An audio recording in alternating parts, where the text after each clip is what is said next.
ওএনজিসির তৈরি পুকুর থেকে বেরিয়ে আসছে বিষাক্ত জল, পরিবেশ বিনষ্ট হওয়ার আশঙ্কা স্থানীয়দের মধ্যে।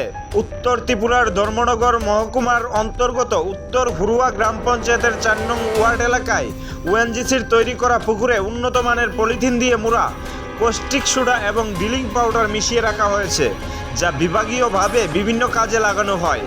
এইসব কেমিক্যাল মাটিতে পড়লে মাটি পুড়ে যায়, সেই সাথে গাছ জ্বলে যায়। ফলে এইসব কেমিক্যাল নিয়ে মানুষের মধ্যে প্রথম থেকেই রয়েছে আতঙ্ক। এদিকে গত দিনের ভারী বৃষ্টিপাতের ফলে উল্লেখিত পুকুরটি থেকে বিষাক্ত জল বেরিয়ে গ্রামের বিভিন্ন নালা নর্দমা, ক্ষেতের জমি সহ জমি লাগোয়া কাকড়া নদীতে পতিত হচ্ছে। এ নিয়ে গ্রামবাসীদের অভিযোগ, বিষাক্ত জলের কারণে দুর্গন্ধ ছড়িয়ে পড়েছে গোটা এলাকা জুড়ে। এইসব জলে ডুবা জমির ঘাস খেয়ে অসুস্থ হয়ে পড়েছে গবাদি পশু, মরক ধরেছে শাকসবজিতেও। এর আগে এই পুকুরের বিষাক্ত জল নিয়ে স্থানীয়রা অভিযোগ জানালে বিভাগীয় ঊর্ধ্বতন কর্তৃপক্ষ সহ পুলিশি তদন্ত হয়ে গেলেও নিটফল শূন্য। সৃষ্ট সমস্যা নিরসনে আতঙ্কিত জনগণ। ডিসিসিউ বিধায়ক সহ বিভাগীয় ঊর্ধ্বতন কর্তৃপক্ষের হস্তক্ষেপের দাবি সাধারণ মানুষের। 7-8 মাস যাবৎ ওএনজিসি তারা এখানে ডিলিং করতেছে ওএনজিসির কাজের লাগিয়া। ওএনজিসির কাজ করে যদি তো আমরা এলাকাবাসী হিসাবে আমরা তারা সক্রিয় সহযোগিতা সবসময় করি। কিন্তু আজকে কিছুদিন যাবৎ প্রায় 1 মাস আগে একদিন রাত্রেবেলা প্রচণ্ড ঝড় বৃষ্টি হয়েছে। ঝড় বৃষ্টি হতে গিয়ে তারা কস্টিক, তারা বক্তব্য ওএনজিসি স্টাফের বক্তব্য কেন তারা কস্টিক সোডা দিয়া তারা ওই যে ডিলিং করে এবং ডিলিং পাউডার দিয়া ওই ডিলিং পাউডারগুলো এক জায়গাতে যাতে জমা হয়, তারা একটা পুকুর করছে। পুকুরের মধ্যে টোটাল পুকুরটার মধ্যে ভালো উন্নত মানের পলিথিন দিছে।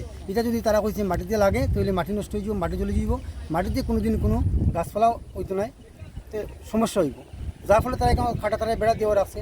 তখন প্রায় 1 মাস আগে একদিন এভাবে রাত্রেবেলা বৃষ্টি দিয়েছে, বৃষ্টি দিয়া ওই বাঁধ ভাঙ্গিয়া জল যাওয়া আরম্ভ হয়েছে। আমরা অনেকক্ষণ এলাকাবাসীর মানুষ প্রায় 50-60 জন জমিয়া তার সাথে কথাবার্তা কইছি, তারা রেসপন্স দিয়েছেন রাত্রেবেলা। আমরা কোনো উত্তর না পাইয়া আমরা প্রথমতলা প্রশাসনের নিকট দ্বারস্থ হয়েছি।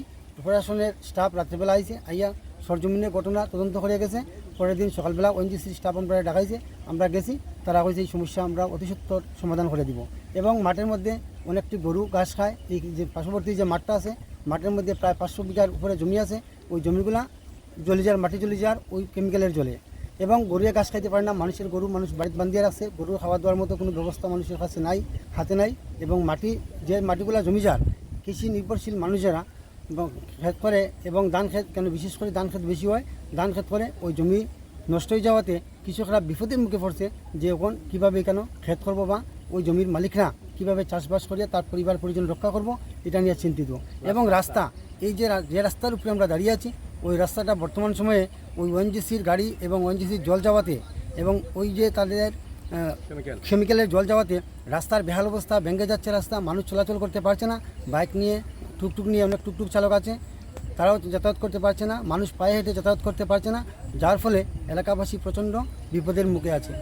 আমরা চাই অতি সত্বর আমাদের ওই সমস্যাগুলোর সমাধান যদি হয় এবং আমরা উপকৃত হব। আর সবচেয়ে বড় বিষয় যেটা হচ্ছে পলিউশন। এখানে এত খারাপ গন্ধ, ওই কেমিক্যালের জল থেকে খারাপ গন্ধ, আমরা বাড়ি করে গন্ধর যন্ত্রণা থাকতে পারছি না। এবং এই গন্ধ তাদের সাথে আমরা আলাপ আলোচনা করার পরও সমস্যা সমাধানের জন্য কোনো ধরনের উদ্যোগ গ্রহণ করছে না। যার ফলে আজকে আমরা সবাই মিলে সাংবাদিকের শরণাপন্ন হয়েছি, আমাদের সমস্যা যাতে চিরতরে সমাধান হয়। রাস্তা এবং আমাদের ওই যে রাস্তার সাইডে যে ওয়াল ছিল, এই ওয়াল এবং আমাদের প্রথম দিকে যে রাস্তা, স্টোরিং রাস্তা ছিল, ওই রাস্তা ভেঙে তারা নতুন রাস্তা তৈরি করেছে। অর্ধেক কাজ করেছে, সম্পূর্ণ কাজ করেনি। এবং মাঠে কৃষকদের যে ক্ষতি হয়েছে ওই ক্ষতিপূরণ পাওয়ার জন্য আমরা আশাবাদী। Bureau report, news Democratic voice Tripura.